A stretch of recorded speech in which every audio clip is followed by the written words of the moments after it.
வணக்கம். நினைவு கொள்வது நியூஸ் ஃபர்ஸ்டின் இரவு 8 மணியின் பிரதான செய்தியுடன் உங்களுடன் இணைந்து கொள்ளும் நான் சிசிரகுமார் கிருஷாந்த் ராஜ். விரிவான செய்திகளுக்கு முன்னர் முதலில் இன்றைய தலைப்புச் செய்திகள். பிலிப்பைன்ஸிலிருந்து நாடு திரும்பினார் ஜனாதிபதி. அமைச்சுக்களின் பொறுப்புகளை உள்ளடக்கிய 2 வருத்தமானிகள். தமிழ் மக்கள் கூட்டணியின் அங்குராப்பன மத்திய குழு கூட்டம். நைனாமடத்தில் இடம்பெற்ற வாகன விபத்தில் 6 பேர் பலி, 3 வைத்தியசாலையில் அனுமதி.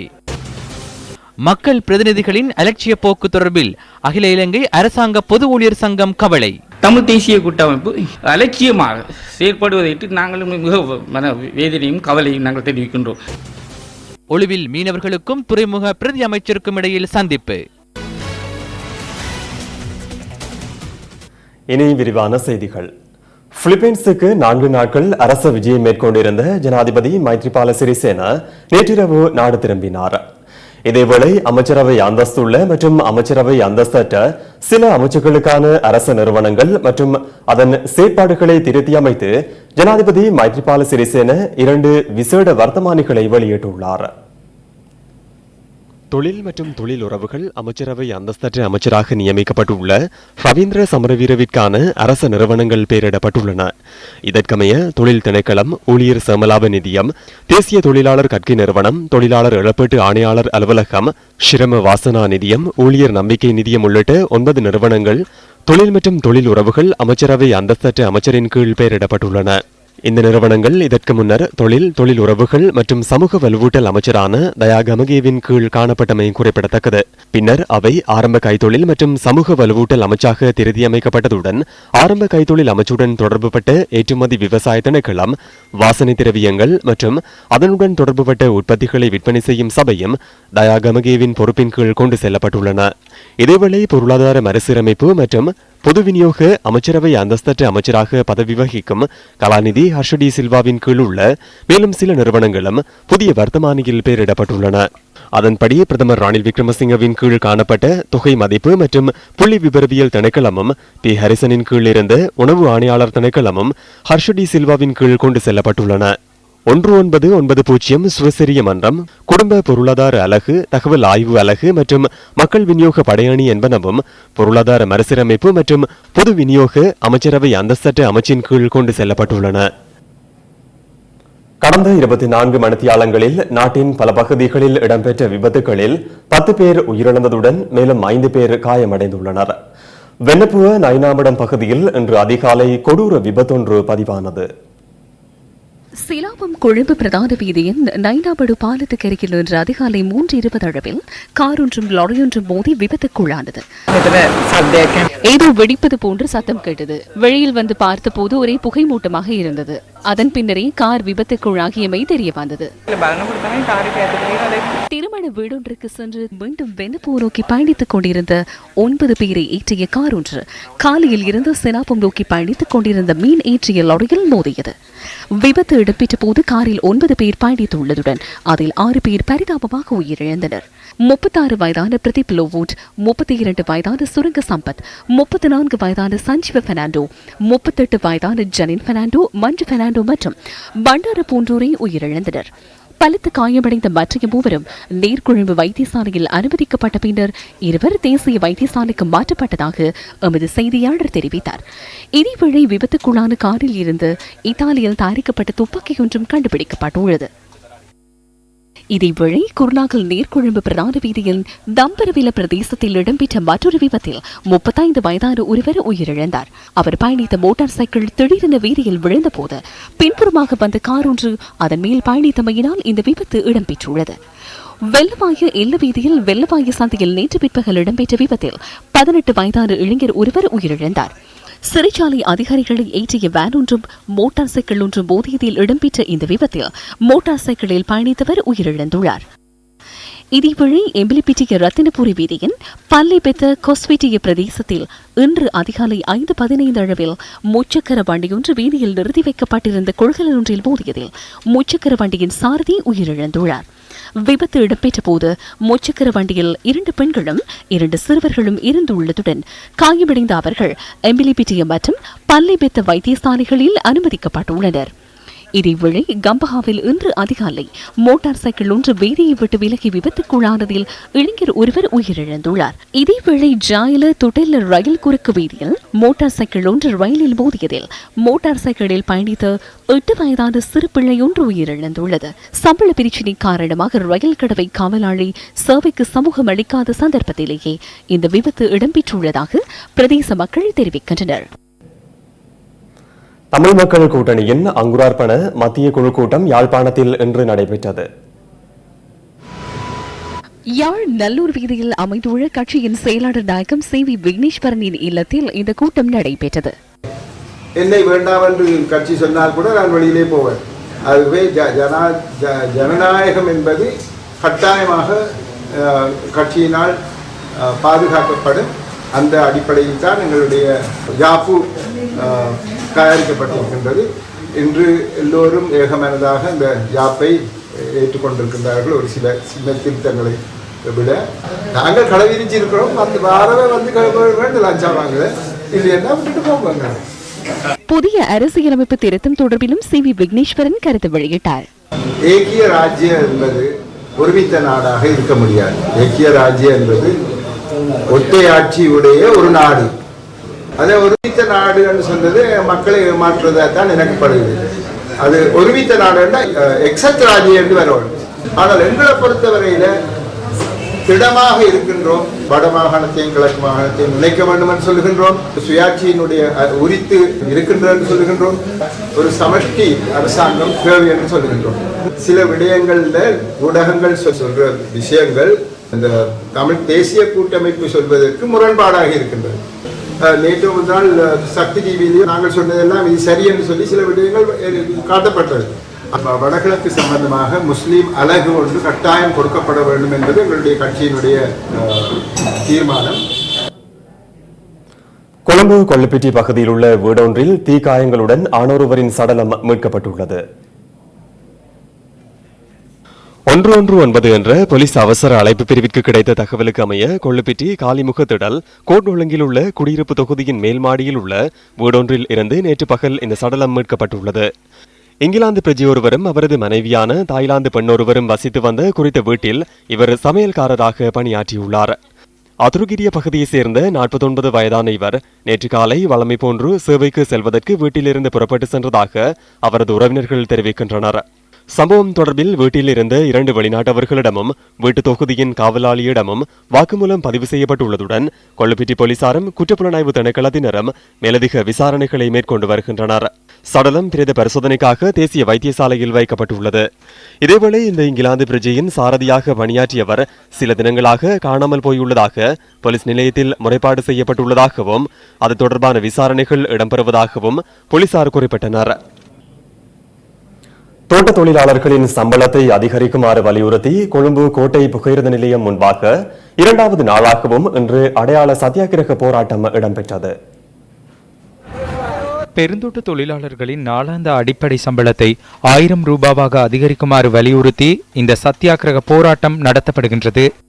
இந்த காலகட்டத்திலே இளைஞர்கள் ஒன்று திரள வேண்டும், அரசியல்வாதிகள் ஒன்று திரள வேண்டும், ஊடகவியலாளர்கள் ஒன்று திரள வேண்டும். ஒன்று திரண்டு ஒட்டுமொத்தமாக ஒரு குடையின் கீழ் வந்து போராடுவதற்கு எத்தனிக்க வேண்டும். அதன் மூலம் நாம் கம்பெனிதாரர்களுக்கும் கூட்டு ஒப்பந்தத்திலே கைச்சாத்துகின்ற அந்த அரசியல் தலைமைகளுக்கும் அழுத்தத்தை கொடுத்து நாம் அடிப்படை சம்பளத்தை பெற்றுக்கொள்ளக்கூடிய சந்தர்ப்பம் வந்திருக்கின்றது. இந்த சந்தர்ப்பத்தை நழுவ விடாது இந்த போராட்டம் 23, 24 வரை தொடர்வதற்காக சாத்தியக்கூறுகள் இருக்கின்றது. இளைஞர்கள் வருகின்ற பொழுது இது சுழற்சி முறையான ஒரு போராட்டமாக மாற்றுவதற்கு நாம் தயாராக இருக்கின்றோம்.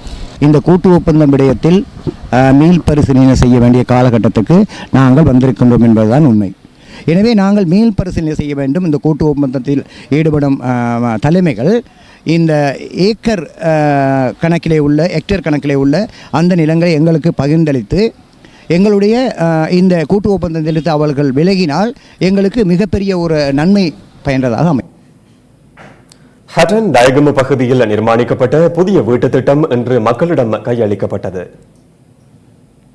ஆப்ரஹாம் சிங்ஹோபுரம் என பெயர் சூட்டப்பட்டுள்ள இந்த வீடமைப்பு திட்டத்தின் கீழ் 150 வீடுகள் நிர்மாணிக்கப்பட்டுள்ளன.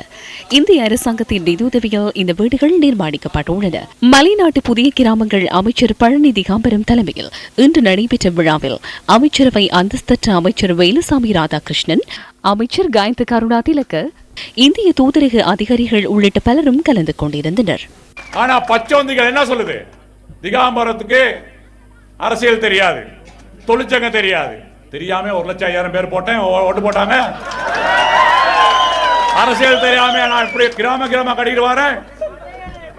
இலங்கை தொழிலாளர் காங்கிரஸ் தோட்ட கமிட்டி தலைவர் முழுமையாக இருந்து இந்த கிராமத்தில் பல உதவி செஞ்சிருக்காரு. இந்த மாதிரி நல்லவங்க இருக்கிறாங்க. ஆக 1000 ரூபாய் கேட்ட தொழிற்சங்கங்கள் இன்னைக்கு 20-30 போட்டு கெஞ்சிறாங்க. வெளியில அங்க பேசுறது ஒண்ணு, இங்க வெளியே வர வீரா பேசுற ஒண்ணு. கூட 20 கோடி 30 கோடி சைன் பண்றோம்னு. உண்மையிலே நான் சொல்றேன், ஒழுங்கு மரியாதையா 1000 ரூபாய் கேட்டதை வாங்கி கொடு, இல்லாடி போனா வெளியே வா, நாங்க எல்லாம் சேர்ந்து போராடுவோம். அதை விட்டு மக்களை ஏமாத்தினா அடுத்த வர தேர்தலில் 2015 ஆண்டு எந்த அளவு மக்கள் உங்களுக்கு காட்டினாங்களோ அதை விட மக்கள் காட்டுவாங்க. நுவரெலியா ஒலிஃபன் தமிழ் வித்தியாலயத்தின் புதிய 2 மாடி கட்டடம் இன்று திறந்து வைக்கப்பட்டது. பாடசாலையின் அதிபர் தலைமையில் நடைபெற்ற இந்த நிகழ்வில் விசேட பிரதேச அபிவிருத்தி அமைச்சரவை அந்தஸ்து அமைச்சர் வேலுசாமி ராதாகிருஷ்ணன் பிரதம அதிதியாக கலந்து கொண்டார். ஸ்ரீலங்கா கூட வாங்கியிருக்காரு. முன்னாள் பாராளுமன்ற உறுப்பினராக இருந்த கூட அவர் நிறைய வேலை செஞ்சிருக்காரு. நம்ம இல்லைன்னு சொல்ல முடியாது. ரோடு போடு கொடுத்தவர் ஸ்ரீலங்கா தான். இன்னைக்கு புதிய அரசாங்கத்துல எனக்கு ஒரு புதிய அமைச்சு கிடைச்சிருக்கின்றது. இந்த அமைச்சு மூலமாக 6 வேலை திட்டங்களை செய்வதற்கான வசதிகள் உருவாக்கப்பட்டிருக்கின்றது. ஒன்று, தோட்டங்களிலே இருக்கின்ற அடித்தள வசதிகள், உட்கட்டமைப்பு வசதிகள். அடுத்ததாக பாடசாலை அபிவிருத்தி, இந்த பாதை உட்கட்டமைப்பு, மகளிர் விவகாரம் அதுக்குள்ள சேர்க்கப்பட்டிருக்கின்றது. சுகாதார வசதிகள் சேர்க்கப்பட்டிருக்கின்றன. படைப்புழுவின் தாக்கத்தினால் செய்கையாளர்கள் மாத்திரமின்றி வீதியோர வியாபாரிகளும் தமது வாழ்வாதாரத்தை இழந்துள்ளனர். மொனராகலை பிபில பிரதான வீதியின் ஹுலந்தாவ பகுதியிலிருந்து நியூஸ் ஃபர்ஸ்டின் ரத்னம் கோகுலன் கொண்டு வரும் தொகுப்பு அடுத்து. வெறிச்சூடிய இந்த வீதிகள் வாழ்வாதாரத்தை இழந்த குடும்பங்களின் அவலத்தை பிரதிபலிக்கின்றன. இயற்கையோடு ஒன்றித்து பயணிப்பவர்களுக்கு சோழம் அவியல் புதுவித விருந்தென்றால் அது மிகையாகாது. இந்த வீதியோர வியாபாரிகளை பார்த்து இன்முகத்துடன் இறங்கி வருவோரின் எண்ணிக்கை தற்போது வெகுவாகவே குறைந்துள்ளது. படைப்புழுவின் தாக்கமே அதற்கான பிரதான காரணமாகும். மொனராகலையிலிருந்து பிபிலை வீதியினூடாக சென்று கொண்டிருந்த எமக்கு மொனராகல ஹுலந்தாவ பகுதியில் சோளம் அவித்து விற்கும் வியாபாரிகளை சந்திக்கும் வாய்ப்பு கிடைத்தது. குறித்த பிரதேசத்திலே சுமார் 20க்கும் மேற்பட்ட கடைகள் இருந்தாலும் அவற்றில் பெரும்பாலான கடைகள் மூடப்பட்டிருக்கின்றன. இப்போ 12வது மாதம் வியாபாரம் இருந்த மாதிரி இப்போ இந்த 1வது மாதம் வியாபாரம் இல்லை. ஜனவரிக்கு இப்போ இந்த பூச்சொன்று புழு நுண்டா இருக்குன்னு சொல்லி மிச்ச பேர் ரொம்ப பேர் இப்போ நிப்பாட்டுறது இல்லை. கதிர் சோளம் எடுத்தால் ஒரு நாளில் விற்கிற சோளம் இப்போ 2 நாள் 3 நாளையில் தான் விற்று முடியுது. 1500 2000 அப்படி இருக்கும் வியாபாரம். இதுக்கு நமக்கு இந்த சம்பளம் மாதிரி விழுவோம். இப்போ 200 300 அப்படி தான் இருக்குது. இந்த பகுதியில் காணப்படும் இவ்வாறான சுமார் 20 கடைகளை தற்போது மூட வேண்டிய நிலை காணப்படுவதாக வியாபாரிகள் கூறுகின்றனர். அணைந்து கிடக்கும் இந்த அடுப்பங்கரை மீண்டும் சுடர்விட்டால் மாத்திரமே இவ்வாறான குடும்பங்களின் வாழ்வு பிரகாசமாகும் என்பதில் ஐயமில்லை. இந்த படைப்புழுவின் தாக்கத்தினால் பெரிதும் பாதிக்கப்பட்ட வியாபாரிகளில் இவரும் ஒருவர். தமக்கு தெரிந்த ஒரே ஒரு வியாபார சோளம் விற்று பிழைப்பது தான், தங்களுடைய பிள்ளைகளை காப்பது தான். இந்த வியாபாரத்திற்கும் தற்பொழுது பங்கம் விளைவிக்கப்பட்டிருக்கிறது. இந்த வியாபாரம் இன்னும் இவ்வாறே சென்று கொண்டிருந்தால் இவர்களுடைய வாழ்வாதாரம் எவ்வாறு இருக்கும்? நியூஸ் பஸ் செய்திகளுக்காக மொனராகலையிலிருந்து ரத்னம் கோகுலன். இதேவேளை படைப்புழுவின் தாக்கம் மேலும் சில பகுதிகளிலும் கண்டுபிடிக்கப்பட்டுள்ளது.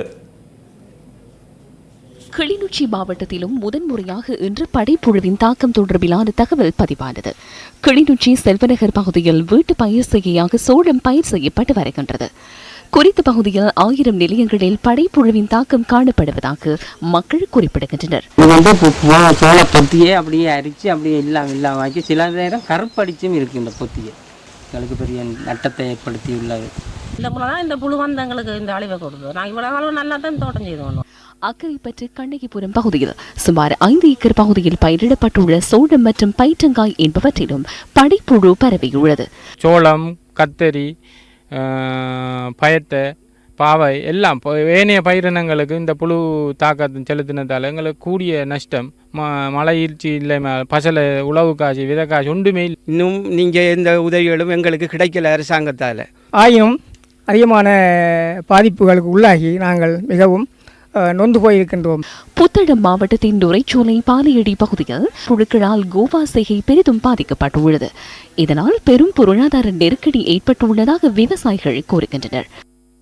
செய்யும் போது இப்போ எங்களுக்கு எரிநோய், இளப்புள்ளி நோய்கள் பரவி இருக்கு. படைப்புழுக்களின் தாக்கத்தினால் புத்தளம் பாவட்டமடு பகுதியில் சோழ பயிர் செய்கை கைவிடப்பட்டுள்ளது. மாத்தறையின் பாஸ்குட பகுதியிலும் படைப்புழு தாக்கத்தினால் சோழ பயிர் செய்கையை மேற்கொள்ள முடியாமல் விவசாயிகள் பல்வேறு இன்னல்களை எதிர்நோக்கி வருகின்றனர். பிரதி அமைச்சர் அப்துல்லா மஹ்ரூப் இன்று ஒலுவில் மீனவர்களை சந்தித்தார். இந்த கலந்துரையாடல் ஒலுவில் துறைமுகத்தில் இடம்பெற்றது. பாலமுனை மிந்தவூர் பகுதியிலே கடலரிப்புகள் இல்லாமல் செய்வதற்கான நடவடிக்கைகளையும் நாங்கள் மேற்கொள்ள வேண்டியிருக்கின்றது. வருகின்ற திங்களிலிருந்து வெள்ளிக்கிழமை இடையில் ஒரு சந்திப்பை ஏற்படுத்திய பிறகு நான் இப்பிரதேச மீனவர்களோடு மீண்டும் ஒரு சந்திப்பை வெகு விரைவில் ஒரு வாரத்திற்குள் மேற்கொள்ள இருக்கின்றேன் என்ற செய்தியை கூறி உங்களுடைய பிரச்சனைகள், மீனவருடைய பிரச்சனைகள் உடனடியாக தீர்க்கப்பட வேண்டும் என்பதிலே நான் உறுதி பூண்டிருக்கின்றேன். இதனைத் தொடர்ந்து பிரதி அமைச்சர் ஒலுவில் துறைமுகத்துக்கும் சென்று பார்வையிட்டார். தமிழ் தேசிய கூட்டமைப்பின் பாராளுமன்ற உறுப்பினர் MA சுமந்திரன் ஊடகங்கள் தொடர்பில் அண்மையில் முன்வைத்த விமர்சனங்கள் குறித்து தெரிவிக்கப்பட்ட சில கருத்துக்கள் அடுத்து. உண்மையிலே இந்த சக்தி தொலைக்காட்சியாக இருக்கலாம், சக்தி FM வானொலியாக இருக்கலாம், ஊடக தர்மத்தை நியாயமாக பேணி பக்கசார்பில்லாமல் நேர்மையாக நீதியாக பல கருத்துக்களை உள்நாட்டிலும் உலக அரங்கிலுமே பிரதிபலித்து கொண்டு வருகின்ற ஒரு ஊடகமாக, ஒரு சுதந்திர ஊடகமாக இயங்கி கொண்டு வருகின்றது. கருத்தை கருத்தால் வெல்லோ வண்ணம் அதை விடுத்து இப்படியான கண்மூடித்தனமான வார்த்தை பிரயோகங்களை பிரயோகித்து அந்த ஊடகங்களை விமர்சிப்பதும் அச்சுறுத்துவதும் என்பது ஏற்றுக்கொள்ள முடியாத ஒரு விடயமும் கண்டிக்கப்பட வேண்டிய ஒரு விடயமாக இருக்கின்றது. இந்த MTV MBC ஊடக வலையமைப்பு நடுநிலையாக பாதிக்கப்பட்ட மக்களினுடைய குரலாக ஒலித்து வருகின்ற ஒரு ஊடக வலையமைப்பு. ஜனநாயகத்தினுடைய 4வது தூணான ஊடகத்துறைக்கு எதிராக போராடி கொண்டிருக்கின்ற நீங்கள் எவ்வாறு ஜனநாயகம் மற்றும் நல்லாட்சி சட்டவாட்சியை உச்சரிப்பதற்கு தகுதி படைத்தவர்கள்? உங்களுக்கு எந்த விதமான தகுதியும் இல்லை. முகமூடிகளை கலட்டிவிட்டு உண்மையான ஜனநாயகத்துக்காக குரல் கொடுங்கள். இந்த ஜனநாயக விரோத செயலை நாங்கள் வன்மையாக கண்டிக்கின்றோம். தங்களுக்கு எதிரான செய்திகள் வரும் பொழுது அல்லது தங்களுடைய நிலைப்பாட்டுக்கு விரோதமான செய்திகள் வரும்போது அதை கடுமையாக சாடுவதும் என்பது கடந்த காலங்களிலிருந்து இந்த தமிழரசு கட்சியினுடைய வரலாறு. நேற்று ஹோமாகம பகுதியில் நடைபெற்ற நிகழ்வொன்றில் புதிய அரசியலமைப்பு தொடர்பில் சிரேஷ்ட சட்டத்தரணி கனிஷ்க விதாரண கருத்து தெரிவித்தார்.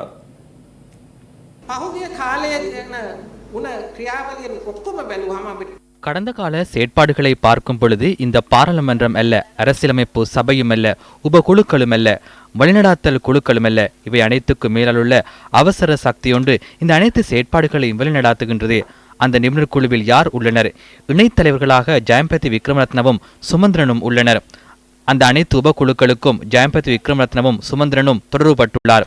எனவே ஜெயம்பதி விக்ரமரத்னவும் சுமந்திரனுமே இந்த அரசியலமைப்பு உருவாக்க செயற்பாட்டை முழுமையாக மேற்கொள்கின்றனர்.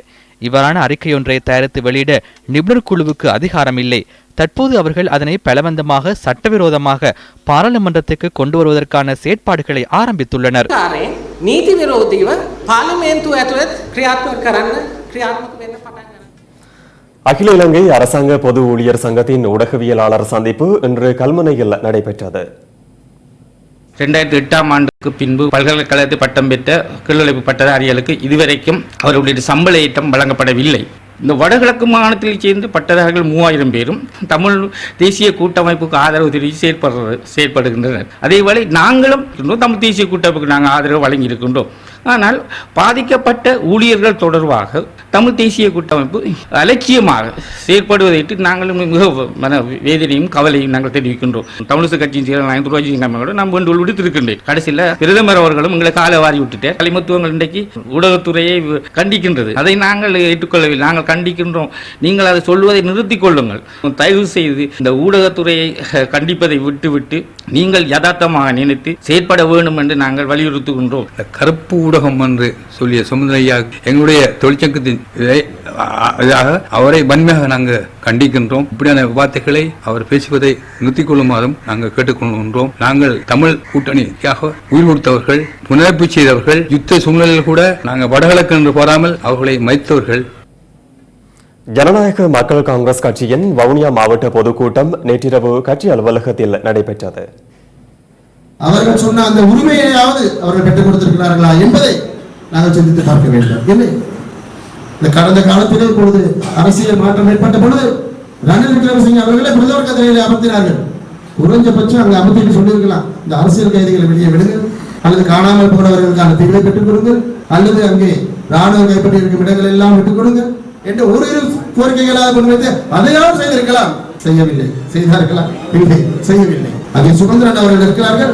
அவர் நிழல் பிரதமராக இருக்கின்றார். ஐக்கிய தேசிய கட்சியில் அவர்தான் ஐக்கிய தேசிய கட்சியின் தலைவராக செயல்பட்டு இருக்கிறார். தலைவராக இருந்து ஐக்கிய தேசிய கட்சியோட கட்டி புரண்டு கொள்ளுங்கள். ஆனால் நீங்கள் உங்களுக்கு வாக்களித்த மக்களுக்கு நீங்கள் கொடுத்த வாக்குறுதிகளை சரியான முறையில் நிறைவேற்றினீர்களா என்று சற்று சிந்தித்து பாருங்கள். இல்லை, செய்யவில்லை. வெளியத்த பகுதியில் உள்ள விகாரையொன்றில் நடைபெற்ற நிகழ்வின் பின்னர் எதிர்க்கட்சித் தலைவர் மஹிந்த ராஜபக்சவிடம் தற்போதைய அரசியல் நிலைமை தொடர்பில் ஊடகவியலாளர்கள் வினவினர்.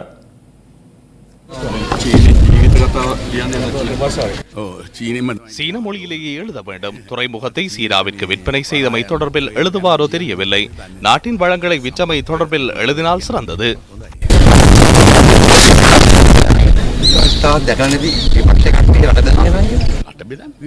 நாட்டை பிளவுபடுத்தவா இதனை தற்போது முன்வைக்கின்றனர்.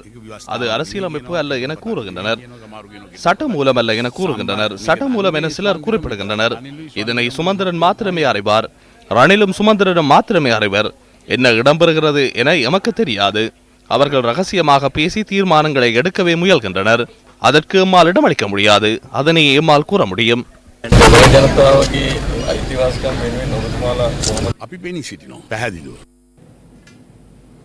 மேல் மாகாண ஆளுநர் அசாத் சாலி இன்று மல்வத்து மற்றும் அஸ்கிரிய பீட மகாநாயக தேரர்களை சந்தித்தார். கண்டி அஸ்கிரிய விகாரிக்கு இன்று காலை சென்ற மேல் மாகாண ஆளுநர் அசாத் சாலி அஸ்கிரிய மகாநாயக்கர் வரக்காகுட ஞான ரத்ன தேரரை சந்தித்தார்.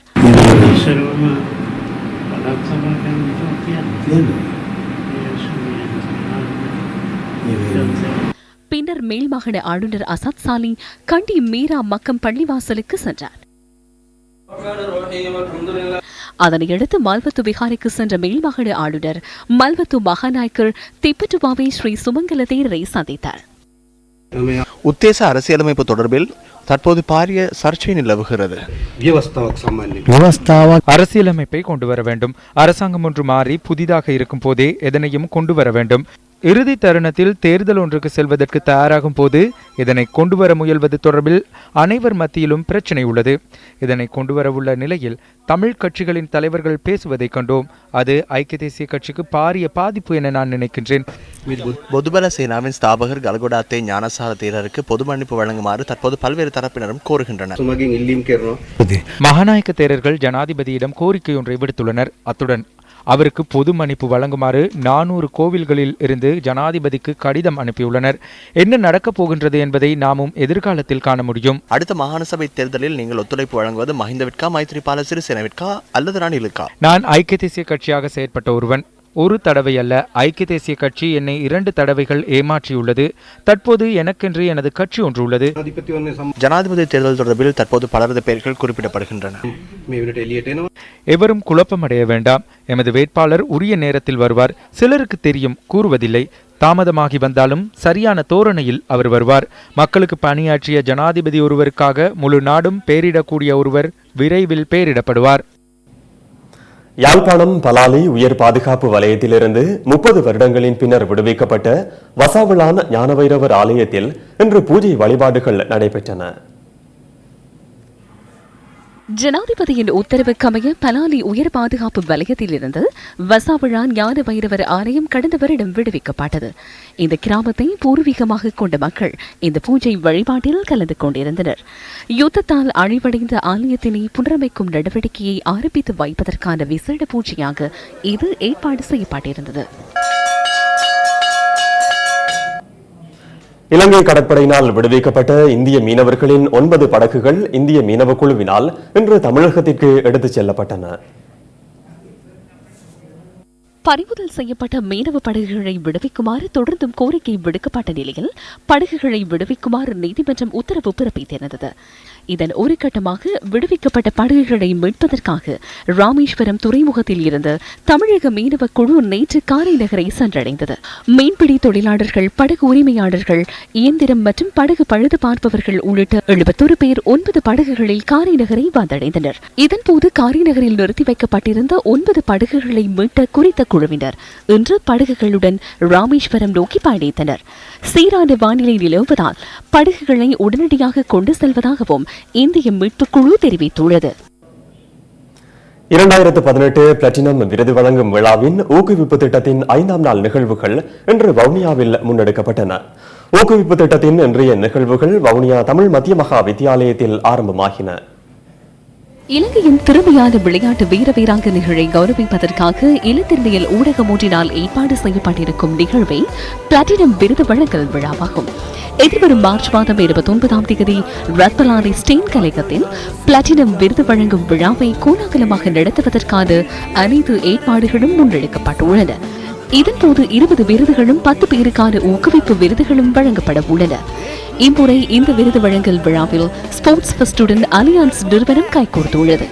இதற்காக முன்னெடுக்கப்படும் ஊக்குவிப்பு திட்டத்தில் இன்றைய தினம் வவுனியா மாவட்டத்தில் உள்ள பாடசாலை விளையாட்டு வீரர்கள் மற்றும் ரக்பி, பேஸ்பால், கால்பந்தாட்ட வீரர்களை அறிமுகப்படுத்தியமை விசேட அம்சமாகும். இந்த செயற்றிட்டத்துக்கு இணையாக மாவட்டத்தில் திறமையான வீர வீராங்கனைகளுக்கு பிளாட்டினம் விருதுகளும் வழங்கப்பட்டன. வவுனியா மாவட்டத்தில் சிறந்த விளையாட்டு வீரராக தெரிவாகிய பிளாட்டினம் தங்க விருதை வவுனியா தமிழ் மத்திய கல்லூரியின் மெய்வல்லுநர் வீரரான எஸ் கிந்துஜன் பெற்றுக் கொண்டார். அதே கல்லூரியில் பழுதூக்கும் வீராங்கனை சம்மிகா தர்ஷினி வெள்ளிப் பதக்கத்தை வெற்றி கொண்டதுடன் வவுனியா விபுலானந்தா மத்திய கல்லூரியின் எஸ் சஞ்சயன் வெண்கல பதக்கத்தை வென்றார். 2018 பிளாட்டினம் விருது வழங்கல் விழாவுக்கான தீச்சுடரை ஏந்திய வாகன பேரணி இன்று வவுனியாவில் பயணத்தை ஆரம்பித்ததுடன் வரலாற்று சிறப்புமிக்க மன்னார் மடு திருத்தலத்தில் ஆசீர்வாதத்தை பெற்று மன்னார் நகரை சென்றடைந்தது. மன்னாரில் இன்று இன்னிசை நிகழ்வுகள் ஏற்பாடு செய்யப்பட்டுள்ளன. இலங்கை கிரிக்கெட் அணியின் முன்னாள் வீரர் மித்ர வெத்தமுனி இன்று காலமானார். இவர் முன்னாள் டெஸ்ட் கிரிக்கெட் அணி தலைவரான சிதத் வெத்தமுனியின் சகோதரர் ஆவார். வெத்தமுனி சகோதரர்கள் மூவரும் இலங்கை கிரிக்கெட் வரலாற்றில் மறக்க முடியாத பல சாதனைகளை நிலைநாட்டியவர்கள். சுனில், மித்ர மற்றும் சிதத் ஆகிய 3 சகோதரர்களும் இலங்கை கிரிக்கெட் அணியின் ஆரம்ப துடுப்பாட்ட வீரர்களாக திகழ்ந்தனர். மித்ர வேதமுனி 1951ஆம் ஆண்டு ஜூலை மாதம் 11ஆம் தேதி கொழும்பில் பிறந்தார். 1983ஆம் ஆண்டு இலங்கை அணியை பிரதிநிதித்துவப்படுத்தி சர்வதேச டெஸ்ட் அரங்குக்குள் அவர் பிரவேசித்தார். இலங்கை டெஸ்ட் கிரிக்கெட் அணி முதல் தடவையாக இந்திய அணியை தோற்கடித்த போது அணிக்கு மித்ர வேதமுனி தலைமைத்துவம் வழங்கினார். கொழும்பில் உள்ள இல்லத்தில் இன்று முற்பகல் 11 மணியளவில் மித்ர வேதமுனி தனது 67வது வயதில் காலமானார்.